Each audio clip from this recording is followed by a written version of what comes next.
After 4th century, Roman Empire captured this city. And after Romans came here, during that time the ruler of Roman Empire was Constantine. And after Constantine captured this city was named after him, Constantinople, which means city of Constantine. Previous name of Istanbul, we can say. Administration of this city passed to the Roman Empire. However, local people were Greeks here. All these names, including name of Hagia Sophia or city or other terms, were given in Greek language because local people living here were Greeks. And in the 6th century, another Roman emperor, Justinianus, built Hagia Sophia. The meaning of the Hagia Sophia is divine wisdom. And Justinianus started the construction of Hagia Sophia in 532, and it was completed only in 5 years, in 537. And starting from 537, Hagia Sophia served as a church to the Roman Empire for more than 900 years, from 6th century until the middle of 15th century. Because in the middle of 15th century, another empire, Ottoman Empire, conquered this city. And when the Ottomans came here, as a symbol of conquest, they converted Hagia Sophia into a mosque.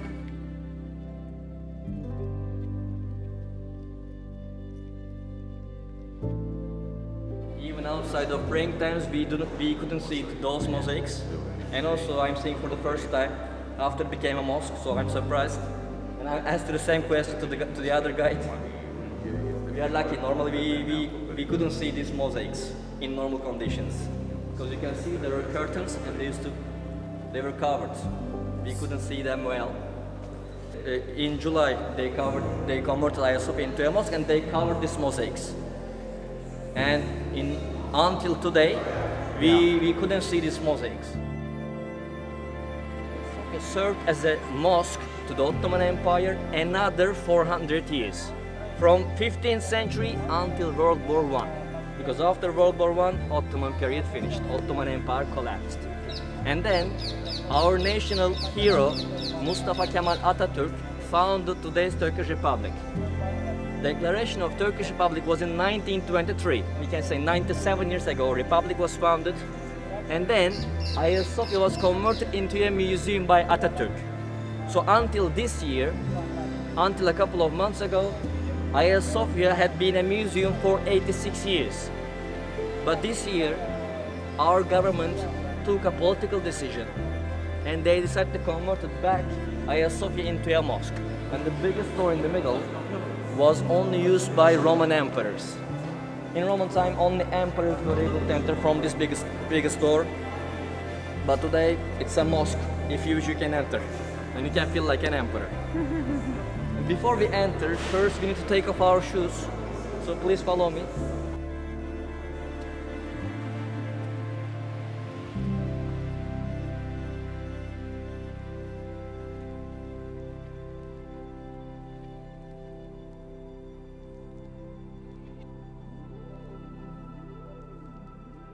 We said that the highest point is 55 meters and the diameter of the main dome is 32 meters.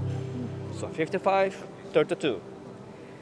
And until St. Pierre Basilica in Rome, Hagia Sophia was the biggest church in the world. For centuries, it was the biggest church in the world. But now, it's not even a church. Those round tables were added after it became a mosque by Ottoman Empire, as you can understand. And in those round tables, you can see some holy names for the Muslim people. In front, at the right side, we can see name of God in Islam, Allah. At the left, we can see name of Prophet, Muhammad. And what about those angels? At each corner of main dome, you can see angels. 1, 2, 3. The fourth one is missing again because of the restoration. And as you can see, their faces, they had faces, but their faces were covered. Even when it was a museum,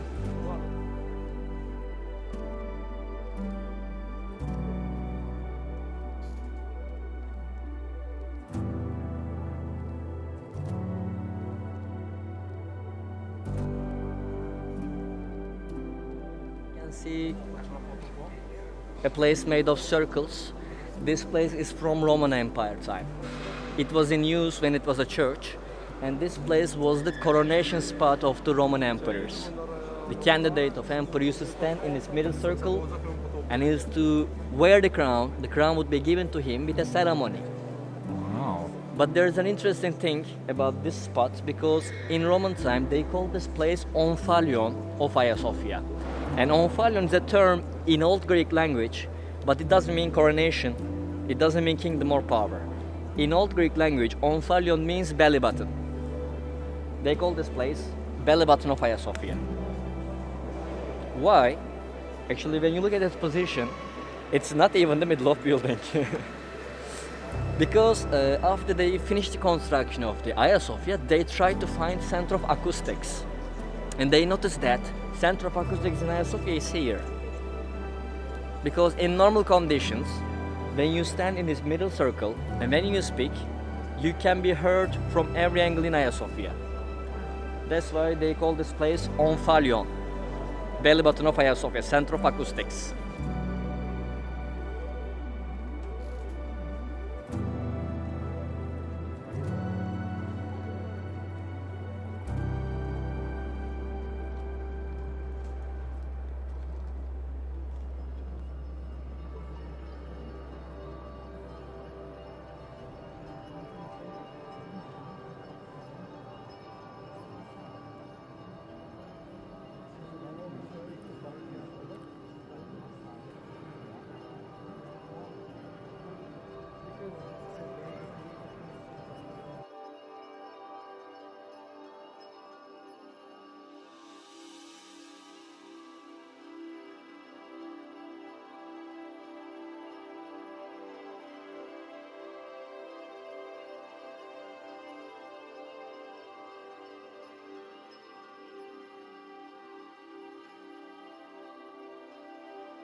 Attached on the apsis wall, you can see a niche. And when you look at carefully, you can see some Arabic inscriptions on it. So you can understand it was an Islamic figure. And in Islam, they call this niche mihrab. And mihrab is the imam's place. In mosques, imam is leading the prayer from this niche, from this mihrab. But today, when you look at the apsis, when you look at the position of mihrab on the apsis, you are going to see that it is not located right in the middle. It looks right a little bit. Did they do it by mistake? No, it's facing Mecca. Yes, this is the answer. Because in Islam, when the Muslims want to pray, they must turn their direction to Mecca. As we said, in church, middle window shows Jerusalem. But in mosques, mihrab must show direction of Mecca. That's why when the Ottomans, while they were adding this mihrab to the Mecca, they oriented it to the direction of Mecca. That's why it is not right in the middle.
We've had a few Turkish breakfasts, but we haven't really, we're still looking for an amazing one. Right. This restaurant that we're about to go into, the Green Corner, which is right outside the exit of Hagia Sophia or Hagia Sophia, looks beautiful. The restaurant looks really cool. It's had our eye for a little bit, so. It's a great location and the ambiance is definitely winning there. They're winning the ambiance game. They're winning an award. So we're gonna sit down, check out their Turkish breakfast. Yeah. All right, let's do it.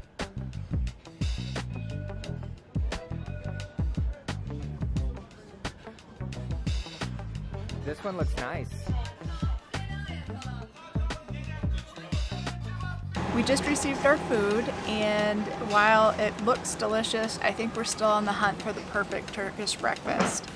So it has the basics, you know, that we've had other places: cheeses, breads, meats, one egg, olives, and vegetables. So this is right up my alley, but I think we want to have a full, big experience. So we're gonna dig in. We are just leaving the Green Corner restaurant where we had a Turkish breakfast. It was good. It was good. But we're still on the search Yeah, for we're the looking perfect for one. the dream one. The nice thing about it, and the thing that I love about the Turkish breakfast, is that there's something for everybody, and no matter what, they're always good. Right. I mean, you can't go too wrong with all of the basic fresh foods that you put together on a plate. So. Yeah. And I love the sharing too. But we're still looking for a lavish one. Right. We want the full spread. Maybe on a rooftop.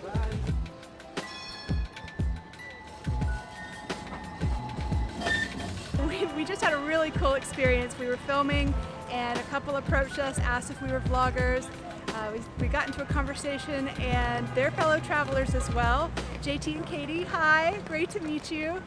What's also really cool, not only are they from Florida, which we are also from Florida, but they also write for The Point Sky. We've been literally reading article after article for the last 3 years.